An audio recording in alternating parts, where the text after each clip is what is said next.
पहले ही मैच में 3 गोल, ओलंपिक खेलों में 35 गोल और अंतर्राष्ट्रीय मैचों में करीब 400 गोल। सब मिलाकर किए गए 1000 से ज़्यादा गोलों का आंकड़ा मेजर ध्यानचंद को हॉकी का जादूगर कहलाने के लिए काफ़ी है। और अगर अभी भी उनके खेल को लेकर कोई शक है तो मैं उनके कैरियर की कुछ घटनाएं आपसे शेयर करने जा रहा हूं, जिससे यह आपको पता चल जाएगा कि ध्यानचंद की तरह हॉकी का खिलाड़ी उनके बाद ना तो कोई हुआ है और शायद ना ही कोई होगा। दोस्तों, गेंद इस तरह उनकी हॉकी स्टिक से चिपकी रहती थी कि उनके अगेंस्ट खेल रहे खिलाड़ियों को अक्सर शक होता था कि वह किसी स्पेशल स्टिक से खेल रहे हैं। यहाँ तक कि एक बार हॉलैंड में खेलते समय उनकी हॉकी स्टिक में चुंबक होने के शक की वजह से उनकी स्टिक को भी तोड़कर देखा गया था। ध्यानचंद ने अपनी अद्भुत खेल से जर्मनी के तानाशाह हिटलर से लेकर महान क्रिकेटर डॉन ब्रैडमैन तक को अपने खेल का दीवाना बना दिया था। बात है 4 अगस्त 1936 को खेले गए ओलंपिक फाइनल की, जिसमें भारत और जर्मनी आमने सामने थे। मैच जर्मनी में खेला जा रहा था। पूरा स्टेडियम खचाखच भरा हुआ। जर्मनी का तानाशाह हिटलर भी अपने टीम का हौसला बढ़ाने के लिए वहां मौजूद था। मैच शुरू हुआ और पहले हाफ तक मुकाबला बहुत कड़ा रहा, लेकिन भारत 1-0 से बढ़त बनाने में कामयाब रहा था। उसके बाद सेकेंड हाफ के खेल से पहले जो हुआ वो चौंका देने वाला था। लोग कहते हैं कि जर्मनी के विशेषज्ञों ने पिच को जरूरत से ज्यादा गीला करवा दिया ताकि सस्ते जूते पहने हुए भारतीय टीम को दौड़ने और गोल करने में प्रॉब्लम हो और वो मैच हार जाएं। लेकिन गीली पिच को देखकर मेजर ध्यानचंद ने अपने जूते निकाल फेंके, जिससे वह अच्छी तरह दौड़ सकते थे। उसके बाद वो और उनकी टीम ने एक के बाद एक कुल 7 और गोल दागे और मुकाबला अपने नाम कर लिया। अपनी टीम की शर्मनाक हार से बौखलाकर तानाशाह हिटलर खेल के बीच में ही मैदान छोड़कर चले गए।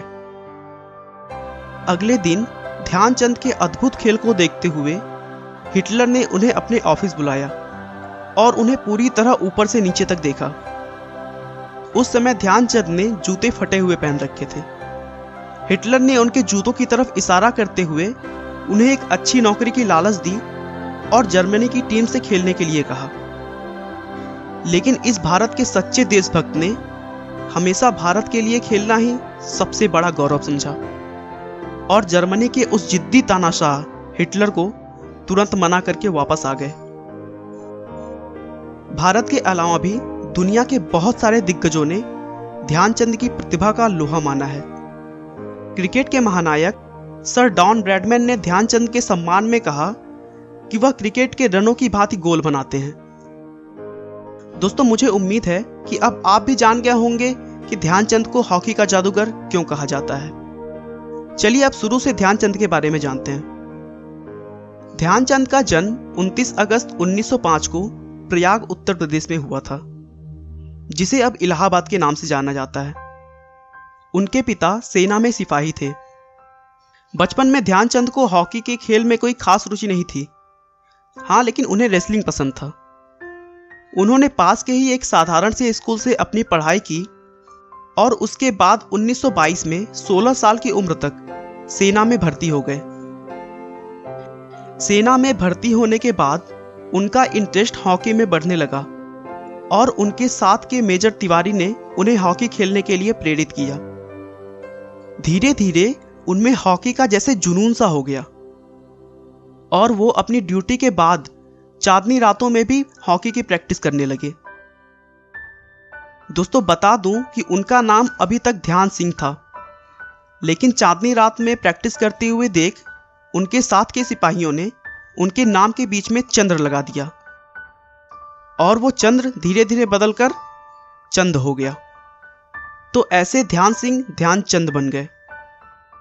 उन्होंने अपने जुनून और प्रैक्टिस के बल पर अपने आप को हॉकी का सबसे बड़ा खिलाड़ी बना लिया और सेना की तरफ से खेलते हुए अपना बेस्ट परफॉर्मेंस देते गए।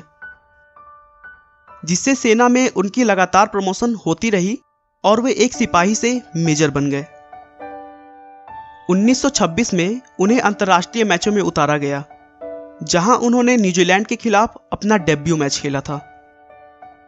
1927 में लंदन फोल्क स्टोन फेस्टिवल में उन्होंने ब्रिटिश हॉकी टीम के खिलाफ 10 मैचों में 72 में से 36 गोल किए। 1928 में नीदरलैंड के समर ओलंपिक में खेलते हुए उन्होंने 3 में से 2 गोल दागे। भारत ने यह मैच 3-0 से जीतकर गोल्ड मेडल अपने नाम किया था। 1932 में लॉस एंजलस समर ओलंपिक में तो हद ही हो गई। भारत ने अमेरिकी टीम को 24-1 से धूल चटाकर गोल्ड मेडल जीता। इस साल ध्यानचंद ने 338 में से 133 गोल अकेले मारा था। वह 3 बार ओलंपिक के गोल्ड मेडल जीतने वाली भारतीय हॉकी टीम के सदस्य रहे हैं। 1948 तक 42 साल की उम्र तक उन्होंने अंतर्राष्ट्रीय मैचों में अपना योगदान दिया और फिर वह रिटायर हो गए। रिटायर होने के बाद भी वह आर्मी में होने वाले मैचों में अपना योगदान देते रहे।